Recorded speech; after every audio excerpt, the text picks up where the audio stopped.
اللہ نے اس رات کے بارے میں دیکھیے کیا کہا، انا انزلنا فی لیلۃ القدر،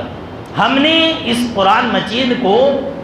شب قدر کی رات میں نازل کیا۔ وما ادراک ما لیلۃ القدر، تمہیں کیا معلوم کہ لیلۃ القدر ہے کیا چیز، یہ طاق راتیں ہے کیا چیز، جو شب قدر والی رات ہے وہ ہے کیا چیز۔ اس آیت کے اندر، اس جملے کے اندر اللہ نے مخلوق کو یہ بتلا دیا ہے کہ شب قدر کی عظمت کی اہمیت کا اندازہ سوائے اللہ کے کسی اور مخلوق کو نہیں ہے، انسان کو نہیں ہے۔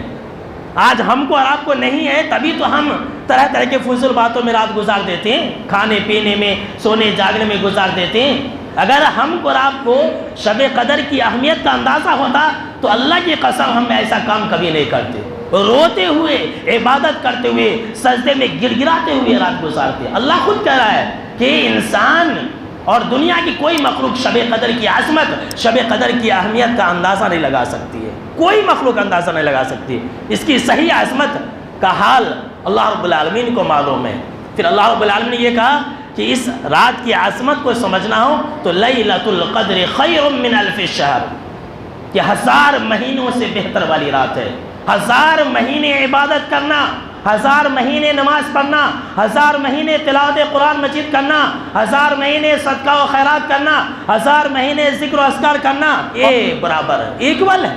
بلکہ اس سے بھی بڑھ کر کے یہ لیلۃ القدر والی رات ایسی ہے، اللہ نے فرمایا تنزل الملائکۃ والروح فیہا بإذن ربہم من کل امر، کہ اس رات شب قدر کی رات میں نورانی مخلوق کا زمین کے اوپر نزول ہوتا ہے، آسمانی فرشتے زمین کے اوپر اترتے ہیں، اور اتنا ہی نہیں، جو فرشتوں کے سردار ہیں جبریل امین وہ بھی نازل ہوتے ہیں۔ پورے سال میں کبھی بھی وہ زمین کے اوپر نہیں اترتے، مگر شب قدر کی رات میں وہ زمین کے اوپر اللہ کے حکم سے اترتے ہیں۔ سلام ہی حتی مطلع الفجر، اور یہ جو رات ہوتی ہے شب قدر والی رات، یہ فجر کی اذان تک سلامتی والی رات رہتی ہے۔